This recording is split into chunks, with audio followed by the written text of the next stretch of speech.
여러분 안녕하십니까. 무기고 시간이 다시 돌아왔습니다. 오늘은 방산 한일전 2탄인가요? 네, 방산 한일전 2탄입니다. 지난 전차 대결에 이어서 이번엔 자주포로 한번 대결해 보겠습니다. 자, 일본은요 현재 수출 가능성이 가장 많은 무기로요 의외로 자주포를 꼽고 있다고 하네요. 이게 무슨 착각인지 모르겠는데 당연히 이제 우리나라의 K9하고 붙겠다는 얘기죠. 일본은 이 K9에 대항해서 이제 99식이라는 자주포가 있는데, 이 우리의 K9 자주포하고요 이 일본의 99식 자주포는요 우연하게도 1999년에 모두 시제 차량이 등장했습니다. 우리 K9은 세계 최고의 자주포를 목표로 개발을 했고요. 일본 역시 99식이 등장했을 때 독일의 PZH-2000과 견줄 수 있는 세계적 수준의 자주포를 만들었다고 자랑했었습니다. 따라서 오늘은요 우리의 K9과 일본의 99식 자주포를 비교해보고 앞으로 수출 시장에서 과연 누가 승리할지를 알아보는 시간을 갖도록 하겠습니다.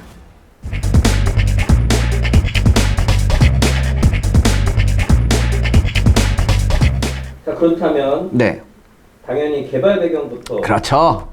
지난번에는 우리 K2 전차부터 먼저 알아봤잖아요. 그러니까 이번에는 이제 일본의 99식 자주포부터 한번 먼저 알아보기로 할게요. 1999년 이전까지만 해도요, 일본 육상자위대의 자주포는 105mm 포의 74식, 155mm 포의 75식, 그 다음에 203mm 포의 미제 M110A2 이 세 종이었어요. 이 중에 75식 자주포는요, 이름 그대로 1975년에 제식화된 자주포인데, 이게 장전 방식이 굉장히 독특해요. 이게 리볼버식이에요. 그러니까 실린더가 탁탁탁탁 돌아가는 거. 그 드럼이라고 하는데, 큰 드럼이. 그러니까 이런 드럼이 돌아가는 그런 자동 장치였어요. 게다가 이제 유압식 스티어링을 채용해서 당시로서는 나름대로 새로운 기술을 도입한 자주포였죠. 그러니까 두 개의 리볼버식 자동 장전 장치를 이용해서 18발 연속 발사가 가능했었어요. 꽤 괜찮았었어요. 그 다음에 최대 발사 속도로 사격하면은 3, 4분 이내에 내부 탄약 전체를 사격할 수도 있었어요. 그러니까 통상적으로는 분당 한 3발에서 5발 정도로 지속 사격이 가능했던 그런 자주포였습니다. 그리고 필요한 때는 분당 최대 10발까지 사격이 가능했다고 하니까 지금 기준으로 봐도 뭐 사격 속도는 그렇게 처지는 건 아니었어요. 그러니까 당시로서는 굉장히 우수한 성능에 해당이 됐었죠. 기본적인 운영 방식은요, 이게 사격 진지에 도착해서 방열해서 이제 사격할 수 있는 데까지 한 3에서 5분이 소요가 됐고, 적의 대포병 사격에 대응해서 3분 이내에 사격을 종료하고 진지를 이동할 수 있었어요. 그리고 75식의 최대 사거리는요 약 19km 정도 됐었거든요.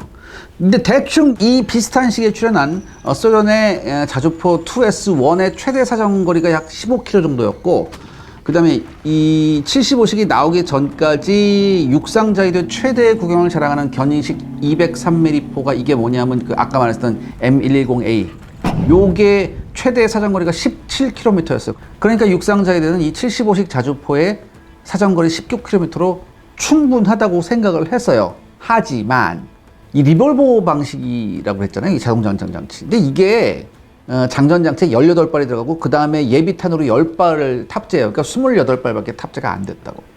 그리고 자동 장전 시 포신의 각도가 6도로 제한이 돼버려요. 더군다나 방어력도 형편없었다고. 그리고 주무장인 이 155mm 포가 겨우 39경장이었어요. 아무튼 이 75식 자주포가요 75년부터 배치되기 시작해서 1985년까지 201대가 생산이 되는데, 이게 여러분 일본 무기의 최대 약점이 가격이잖아요. 단가. 대당 가격이 3억엔이에요. 3억엔. 그리고 더군다나 80년대가 되면서 급속히 구식화가 돼버려요. 그래서 일본의 육상자위대는 75식 후계 자주포 연구를 85년부터 시작합니다. 당초에는 단순히 이 39경장의 자주포 포신을 39구경장으로 교환해서 사거리를 늘릴 생각이었어요.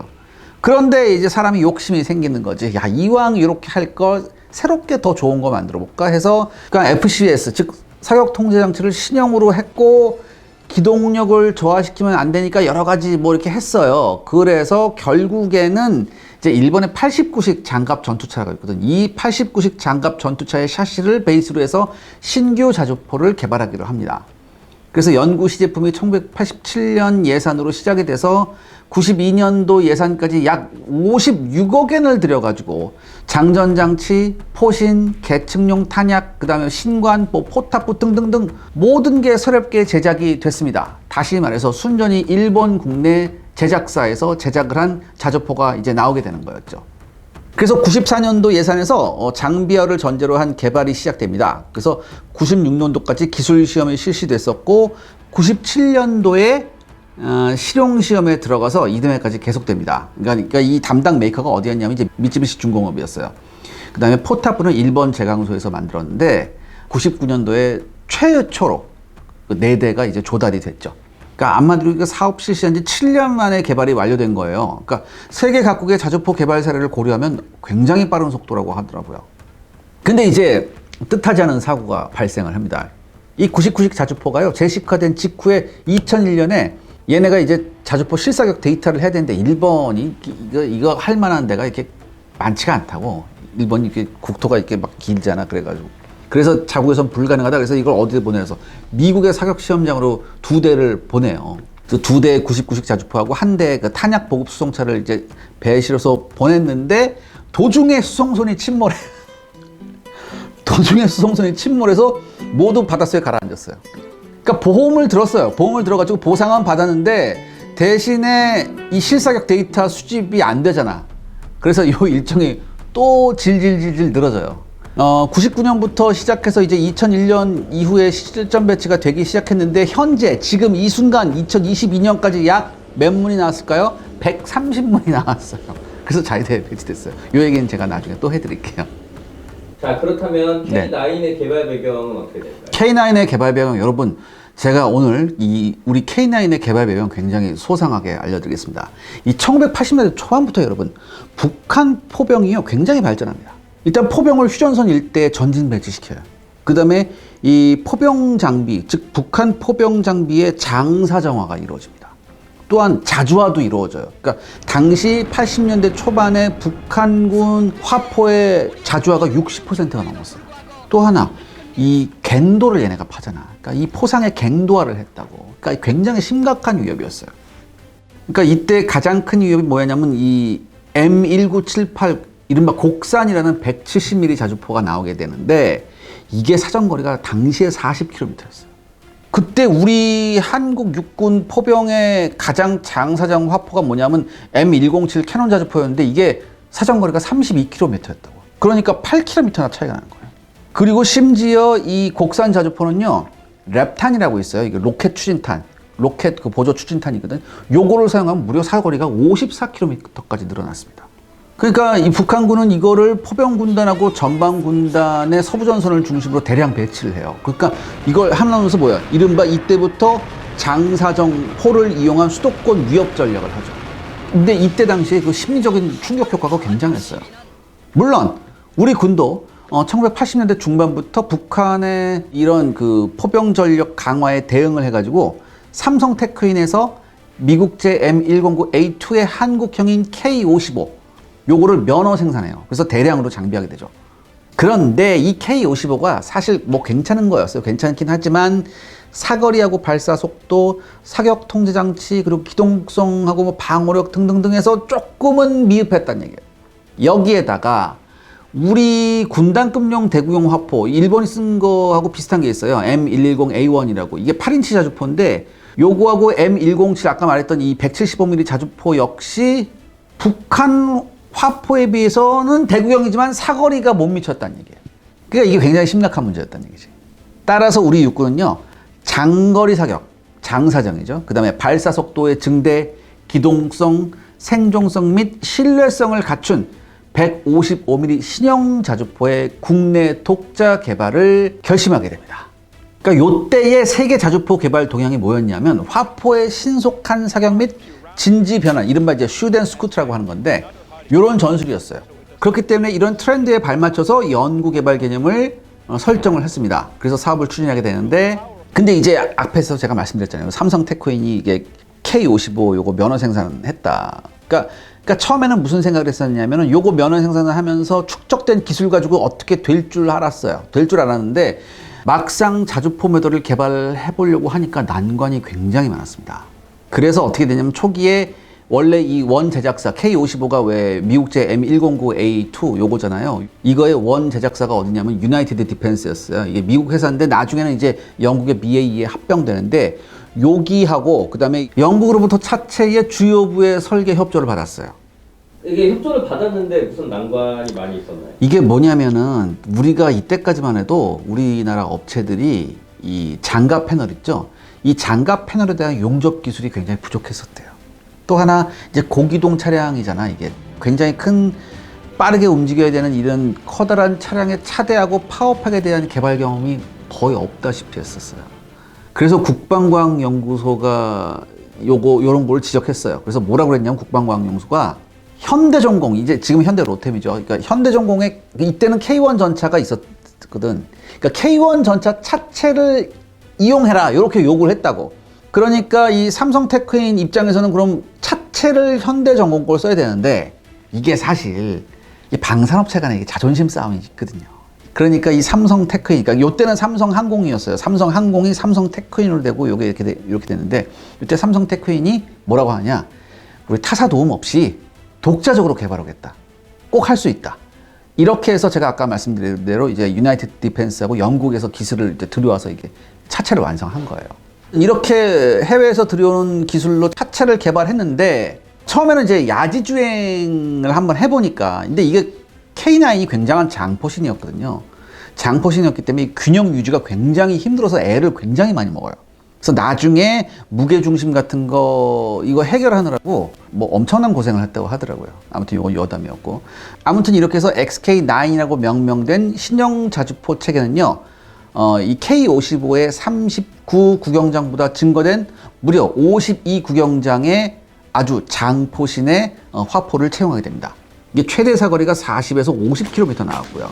최대 발사 속도는 8발 이상을 목표로 했었고, 그 다음에 자동 사격 통제 장치하고 반자동 탄 이송 장치, 그 다음에 장전 장치, 그 다음에 자동 포 구동 장치, 그 다음에 자동 위치 확인 장치 등등등 모든 게 오토매틱으로 되는 이런 장치를 구비했어요. 그러니까 애초부터 K9의 개발 목표가 뭐였다? 하이엔드급이었어요.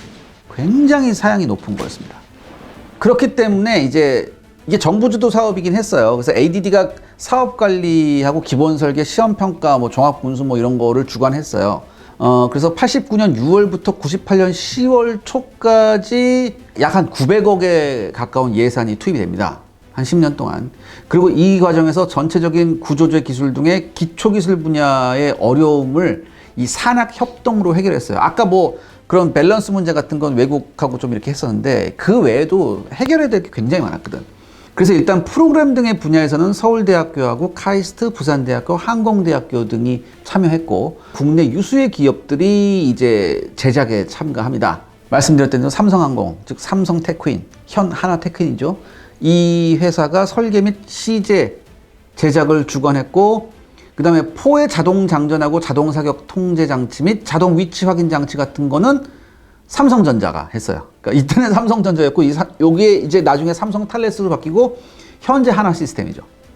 그러니까 이 회사하고 또 LG정밀이 같이 했어요. 현 LIG 넥선. 그다음에 155mm 화포 개발은 화포 개발 경험이 있었던 기아중공업. 이제 지금은 위아중공업이 됐죠. 그다음에 탄약은 이제 풍산하고 한화가 이 신형 화포에 적합한 탄을 개발했습니다. 그리고 이때 굉장히 노하우를 많이 써서 지금에 봐서도 세계 최고 수준의 이런 그 155mm 탄을 만들고 있어요. 또한 이 트랜스미션 생산에는 통일중공업, 그 다음에 엔진 및 유압기구와 케이블 등 주요 부품은 쌍용중공업하고 두원중공업 등이 참여를 했습니다. 전체적으로 한 260여 개의 업체가 참여를 했는데 여기서 오해하지 말으셔야 되죠.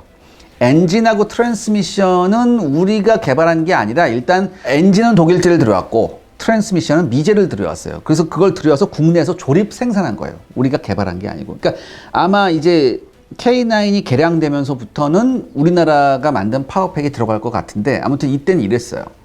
아무튼 이 10년간의 산학 협동을 하면서 진짜 피땀을 흘렸고 이 과정에서 155mm 자주포 체계 독자 개발 기술 기반을 구축합니다. 정말 눈물겨웠어요. 엄청나게 눈물겨웠습니다. 그리고 95년 1월에 드디어 시제 차량이 완성됐습니다. 그래서 96년에 시험 사격에 성공을 했습니다. 그리고 나서 육군의 야정 운영 적합성 평가를 실시했어요. 그게 98년이었는데 군으로부터 전투용 사용 가 판정을 받죠. 그래서 이때 드디어 XK에서 X를 떼버리고 K9이라는 제식 명칭과 함께 채택이 됩니다. 그리고 98년 10월에는 이제 규격화가 완료됐고 초도 생산에 들어가게 되죠. 그래서 99년 12월 17일 날 삼성테크인 창원 제3공장에서 출고식이 있었습니다. 그러니까 출고돼서 이때부터 육군과 해병대의 야전 배치가 시작됐죠. 시청자 여러분들의 구독과 좋아요는 영상 제작에 정말 큰 도움이 됩니다. 여러분들 부탁드리겠습니다. 구독과 좋아요. 개발 배경은 봤으니까 이제 본격적으로 비교를 좀 해볼까요? 네, 먼저 차체와 기동력부터 한번 보겠습니다. 99식부터 한번 볼게요. 99식의 장갑은 일단 알루미늄 합금이에요. 그러니까 이게 뭐 자주포라는 게 맨 앞에 나가서 몸빵하는 게 아니니까 알루미늄 합금으로도 충분하다고 생각했겠지. 차체 전면 상부는 약간 경사져 있고 측면하고 후면은 완전 이제 수직이죠. 그 메이커는 아까 말씀드렸듯이 미쓰비시 중공업이 있고, 엔진은 순행 4사이클 직렬 6기통 디젤 엔진이었습니다. 이게 600마력짜리인데 이 엔진은 원래 선박용 엔진이었어요. 그래서 인터쿨러가 붙은 터보차저를 장비하고 있었는데 배기량은 16,000cc였습니다.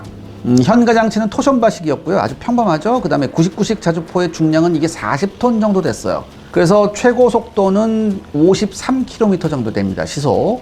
또한 99식 자주포는요, 제자리 선회가 가능했어요. 그러니까 이게 왜 이게 제자리 선회가 중요하냐면 자주포가 진지에 들어가고 나올 때 굉장히 중요해요. 근데 이건 뭐 요즘 자주포는 다 해요. 사실. 99식 자주포의 이제 전폭은 3.2m, 전장은 6.64m 정도 됩니다. 항속거리는 한 300km 정도 되고요. 승무원은 4명이 탑승했습니다. 그 다음에 뭐 도속 가능 심도는 한 1.2m 정도 돼요. 솔직하게 기동력하고 방어력은 그저 그런 수준이에요. 특히 방어력은요, 12.7mm 중기관총 방어가 힘들 정도예요. 그러니까 겨우 소총탄 막는 정도. 알루미늄 합금이니까. 그 다음에 또 하나 중요한 게 뭐냐면은 이게 자주포라는 게 까딱 잘못하면 카운터 어택을 맞아요. 그럼 이제 주변에서 이제 막 폭발할 수 있거든, 포탄이. 근데 이 99식은요, 반경 10m에서 폭발하는 152mm 통상 고폭탄에 대한 방어력이 없을 것으로 추정이 되어져요. 12.7mm도 못 막는데. 아무튼 방어력은 굉장히 형편없다. 반면 우리 K9은요, 균질 아변 강판을 사용합니다. 그래서 전방이 35mm 이상이에요. 따라서 14.5mm, 이게 보통 이제 공상권, 동구권 쪽 기관총탄의 구경이죠. 14.5mm 기관총탄의 완전 방어가 되고요. 10m에서 폭발하는 152mm 통상 곡폭탄에 대한 승무원 방어를 제공할 수 있습니다. 이 K9의 전투 중량은요, 47톤이고요. 엔진은 아까 말씀드린 독일제 MTU 881 KA550 4사이클 순행식 디젤 엔진이에요. 최대 출력은 한 1000마력 정도 되고요. 트랜스미션은 미국의 엘리슨사제 X11005A3를 사용하고 있습니다. 이게 어디에 사용한 거냐면 이제 M1 전차에 사용한 거예요. 이 M1 전차에 사용된 변속기의 디젤 버전이라고 보시면 돼요. 기어는 전진 4단, 후진 2단이고요. 서스펜션은 99식은 그냥 일반적인 토션바였는데 우리 K9은 독립 현가식 유기압 서스펜션이에요.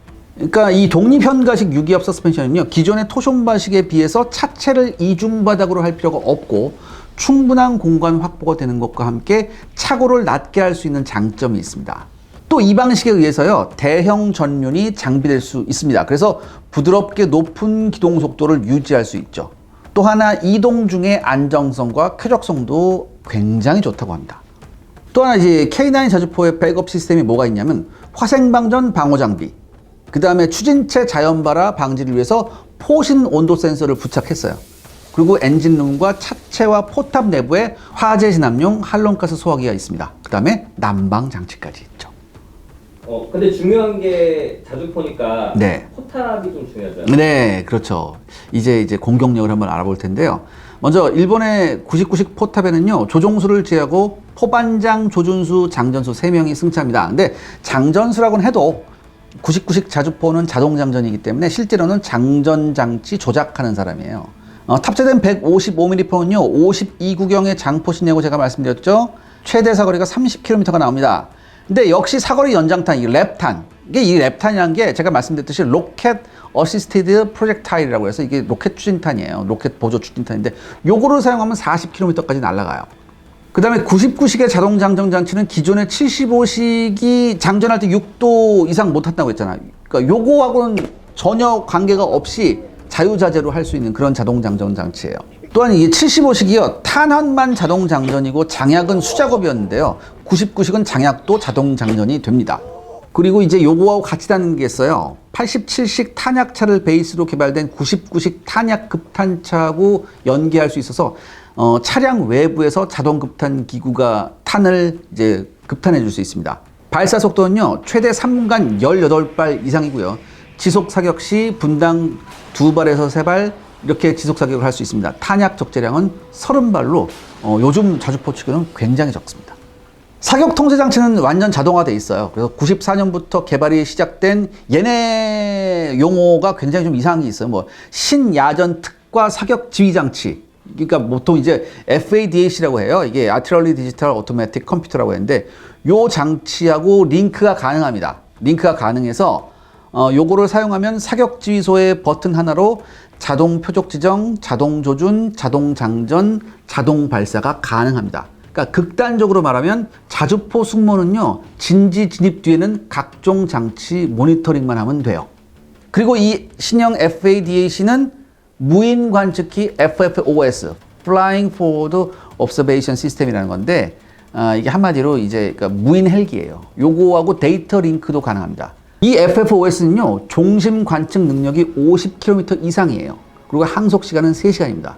그러니까 적외선 전방 감시 장치하고 가시광선 컬러 TV를 장비하고 있습니다. 그래서 원거리에서의 목표 포착이나 탄착 관측을 수행하죠. 이 헬기가.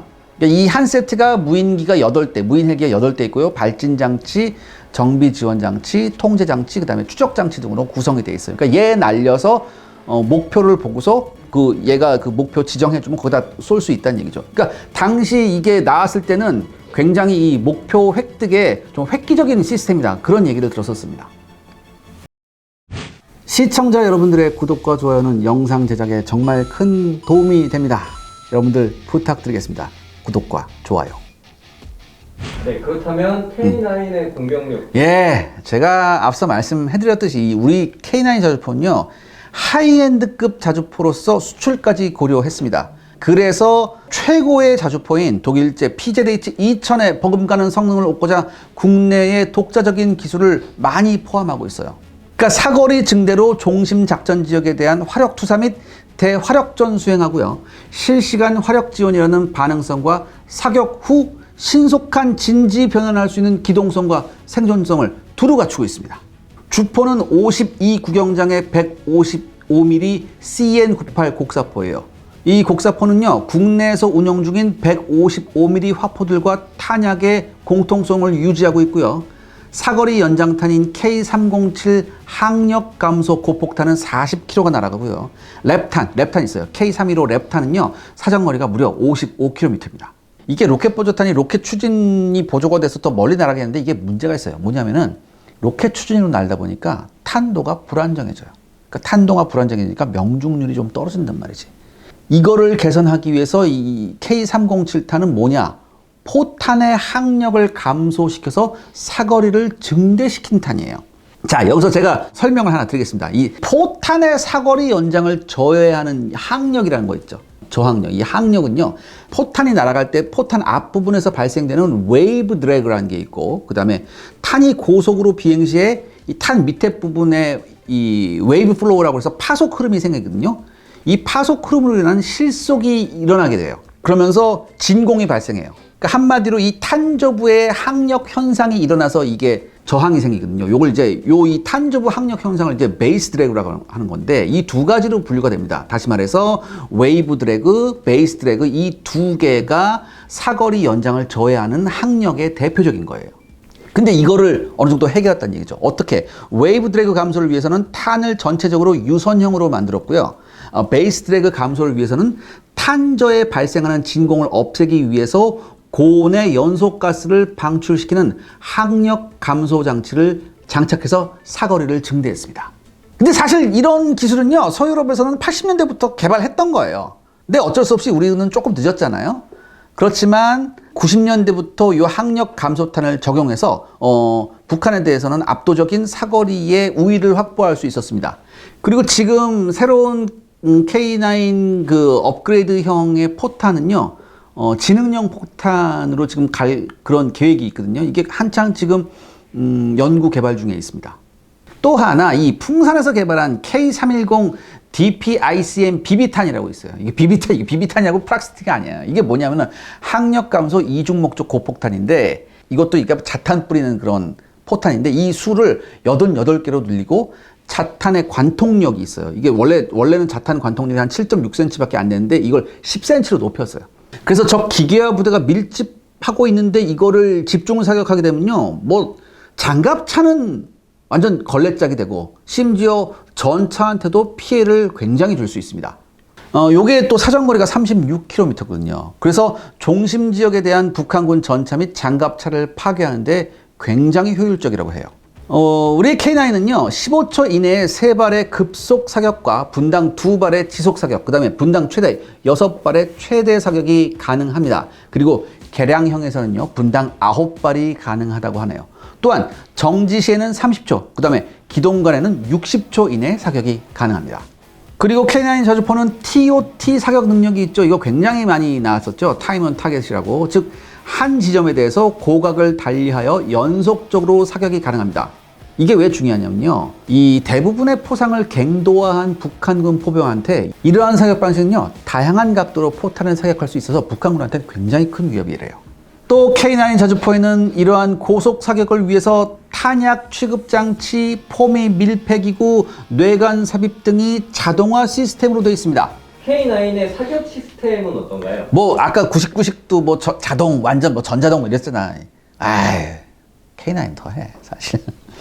K9은요 자동 사격 통제 장치하고 자동 송탄 장치가 있어요. 그 다음에 모든 사격 재원 정보를 음성 및 데이터 통신으로 처리할 수 있습니다. 이와 함께 1000마력의 고출력 엔진과 자동 변속기 및 유기압 현가 장치를 장착했기 때문에 스페이드 없이도 사격이 가능해요. 이게 뭐냐면 여러분 제가 지금 사진 하나 보여드릴게요.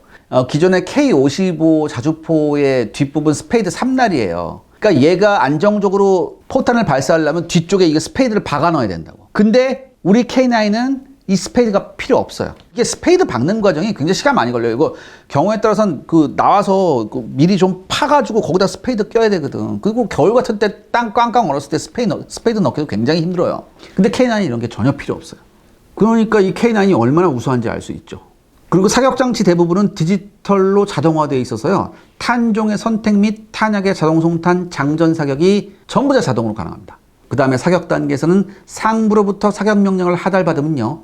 포병 사격의 중추인 BTCS, 이게 대대전술 사격 지휘 체계인데 이 BTCS하고 연계해서 자동 사격 통제 장치 및 이 MAPS라고 하는 게 있어요. 이 MAPS라고 하는 자동 위치 확인 장치가 복합적으로 운영돼서 자동으로 사격 재원을 산출하고 포를 방열하게 됩니다. 그 다음에 목표 방향으로 조준하고 지향해서 탄종을 선택하게 되면 자동 송탄 장전에서 30초 내에 초탄을 발사하는 거죠. 근데 K9 자주포의 경우에는 K55 자주포와 동일하게 직곡사를 위해서 포탑에 방향 포경을 탑재하고 있습니다. 하지만요, K9 자주포의 방향 포경은 직사와 곡사의 백업용이에요. 이 원거리 사격을 할 때는요, 자동 사격 통제 장치, 그 다음에 자동 위치 확인 장치가 혼합된 AGPS라고 있어요. 이게 자동차 방열 장치인데 이 AGPS로 모든 것이 수행이 됩니다. 그렇기 때문에 굉장히 신속하고 정확하게 발사를 할 수가 있죠. 또한 화생방전이나 악천후, 주야간에 상관없이 언제 어디서나 전천후 사격이 가능해요. 이 K9 사격 장치에서 가장 핵심은요, 이 MAPS라고 하는 자동 위치 확인 장치예요. 이 장비는요, 3차원 링 레이저 자이로를 사용한 장비입니다.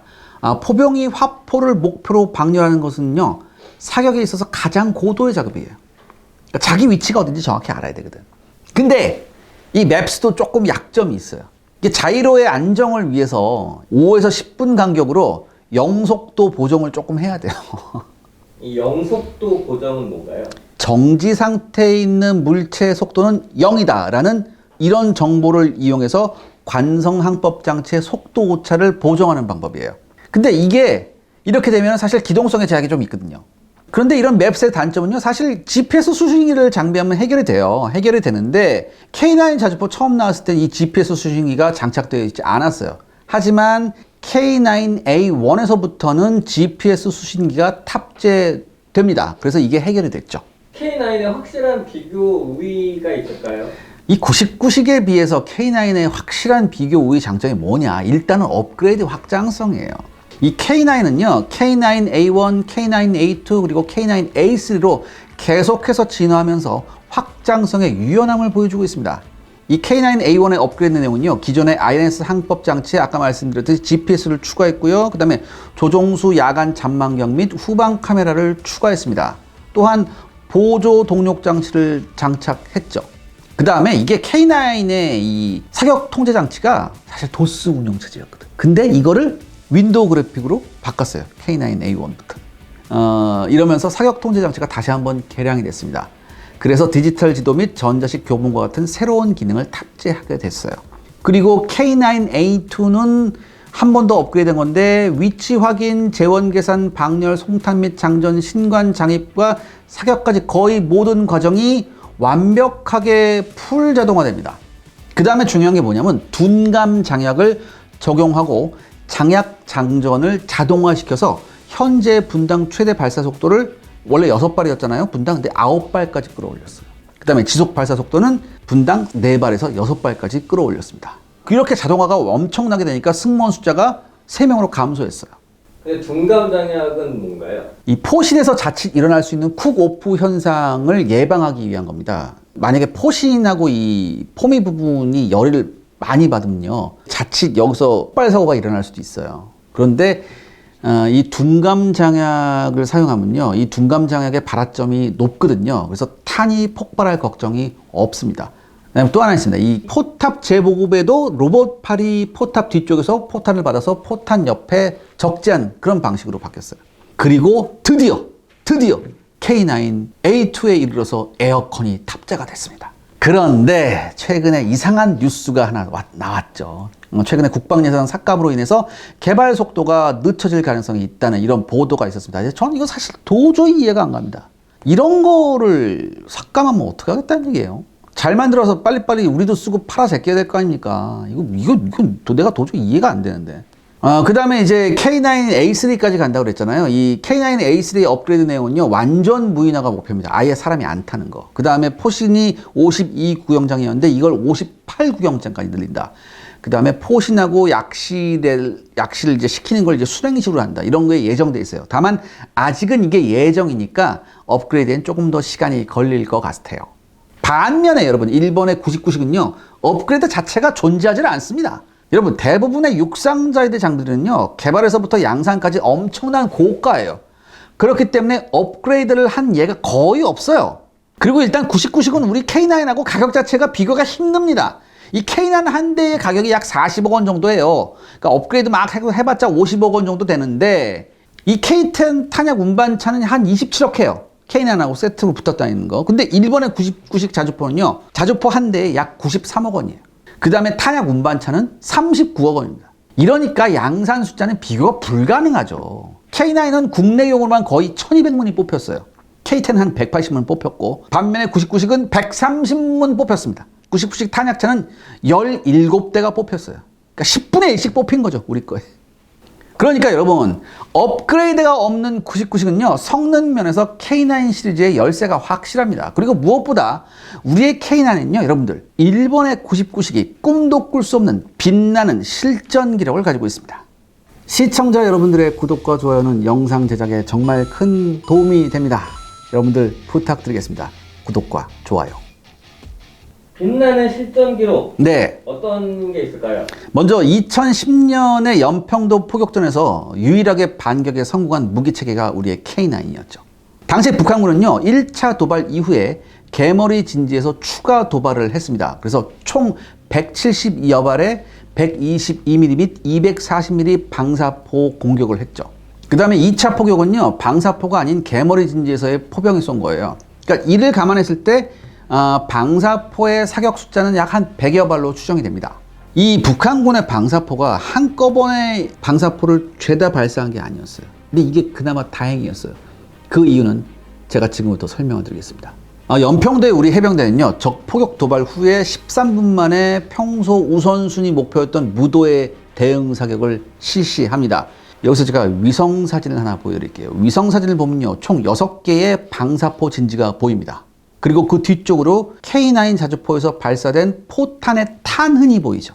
그러니까 여러분 이거 보시면 K9 자주포가 이게 탱크가 아니잖아. 이게 곡사포잖아요. 곡사포 무기란 말이에요. 이 곡사 무기를요, 관측병 없이 쏜 거를 감안해야 돼요. 근데 여러분 이 탄착점을 한번 자세히 봐주시기 바랍니다. 처음에 이 사진이 공개됐을 때 앞에 방사포진지 6개 한 발도 못 맞고 그 뒤쪽에 맞았으니까 전부 다 뭐라 그랬냐면 야 이거 왜 못 맞춰 이랬다고. 게임 아니에요 여러분들. 게임도 아니고 진짜 실전에서 급박한 상황에서 이 정도 탄착점은 놀라운 거예요 여러분들. 그러니까 제가 이걸 어떻게 여러분들한테 이해시켜 드리냐면 K9의 155mm 포탄의 이 탄착점에 살상 반경 50m를 한번 대입해 볼게요. 제가 이거 어떻게 됐냐, 요 방사포 진지 앞에 보면 하얀색 도로가 하나 있어요. 하얀색 도로가 하나 있는데 이 하얀색 도로의 폭을 6m 정도라고 가정하고서 제가 거기에 따라서 살상 반경 50m를 여기다 대입한 게 지금 보시는 그 두 번째 사진이에요. 그럼 이 포탄 흔적에다 살상 반경 대입해 보니까 어때요? 보시다시피 서너 발 정도는 북한군의 방사포 진지에 직접적인 타격을 줄 수 있는 범위에 착탄했습니다. 이 방사포 진지가 총 6개인데요. 여기서 추측을 한번 해보겠어요. 지금 방사포에서 발사흔이 나는 게 3개예요. 1차 사격부터 왼쪽부터 시작해서 3번, 4번, 5번의 중앙 3개의 진지에서 포격을 했단 말이지. 그러니까 왜 얘네만 먼저 포격을 했냐? 아마도 1차 포격 이후에 한국군의 대응 수위에 따라서 2차 포격을 실시하려고 했을 거예요. 그 다음에 뭐 사격 편차도 좀 수정을 하고. 그런데 13분 만에 정확한 대응탄이 날라왔단 말이지. 얘는 상상도 못했어요. 이렇게 되니까 북한군 방사포 부대가 2차 사격을 실시하지 못한 겁니다.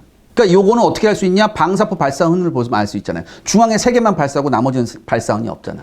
더군다나 이 방사포 후방에 탄흔이 있잖아요. 이걸 생각해 보면요, 방사포 후면에 대기하고 있던 보급 부대는 완전히 개박살난 겁니다. 근데 당시에 일부 언론에서 뭐라고 그랬냐?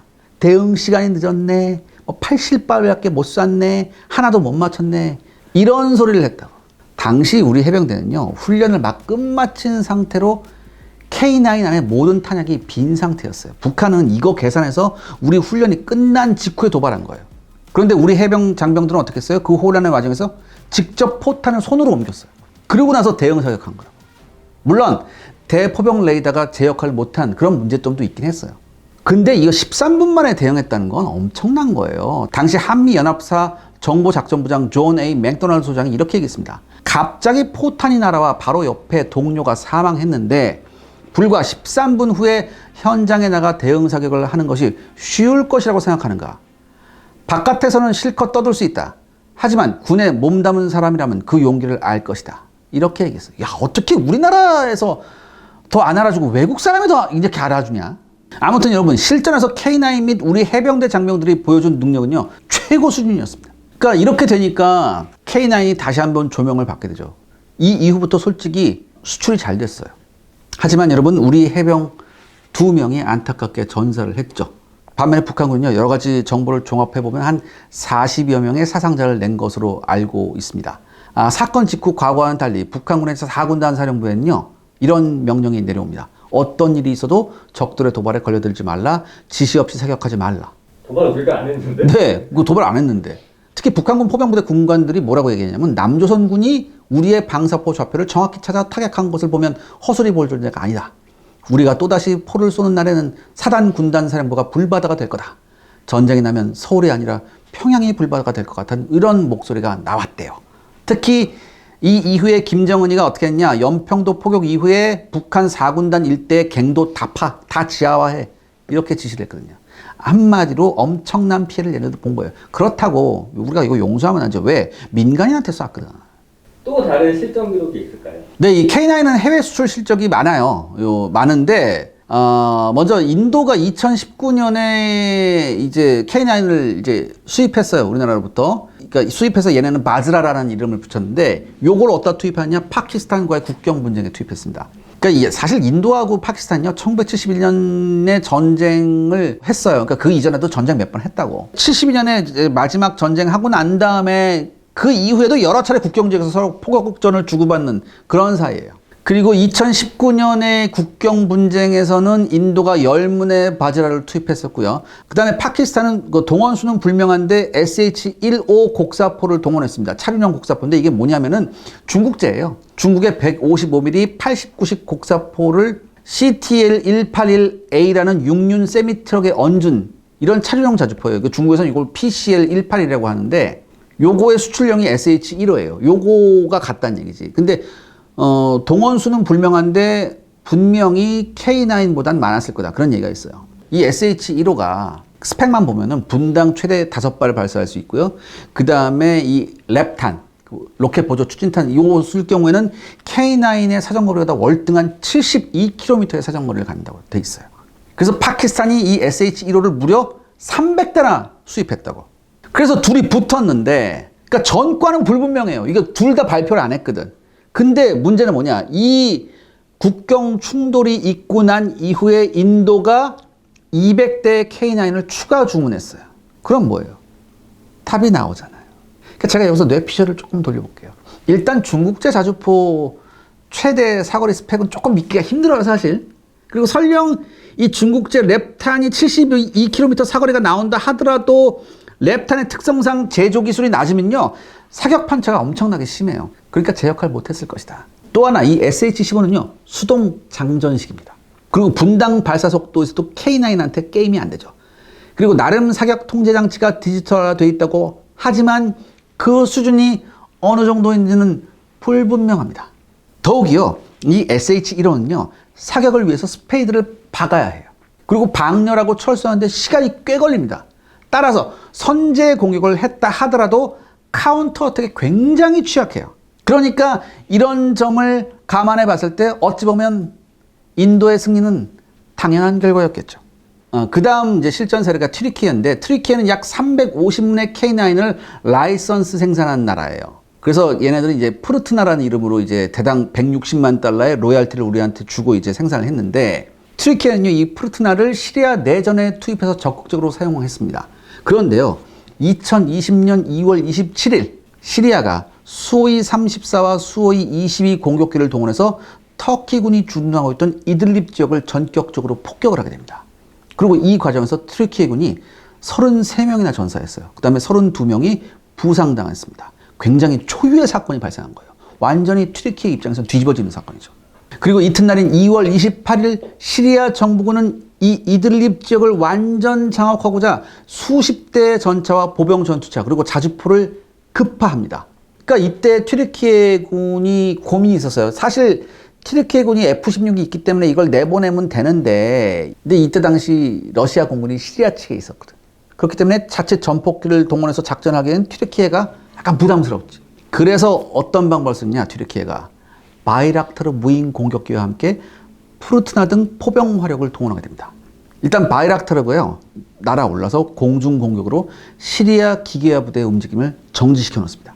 그리고 이와 동시에 이제 이 바이락타르가 시리아군 위치를 포착해서 이 정보를 기반으로 튀르키예의 푸르트나하고 다연장 로켓이 화력을 여기서 집중 투사해요. 어떻게 됐냐? 시리아 기계화 부대가 괴멸적인 타격을 입습니다. 튀르키예 측의 주장에 따르면요, 100여 대의 시리아군 장갑 차량이 파괴되었고 수백 명의 시리아군이 전사했다고 발표를 합니다. 사실 튀르키예도 좀 이 전과를 좀 과장한 면이 있기 때문에 한 절반 정도만 걸러 들으시면 돼요. 하지만요, 상당한 전과를 올린 것은 사실 같아요. 왜냐하면 이 전운 때문에 우크라이나는 튀르키예로부터 바이락타르를 사들였죠. 그 다음에 폴란드는 우리 K9을 선택하는 계기가 됐다고 해요. 그러니까 역시 여러분 뭡니까?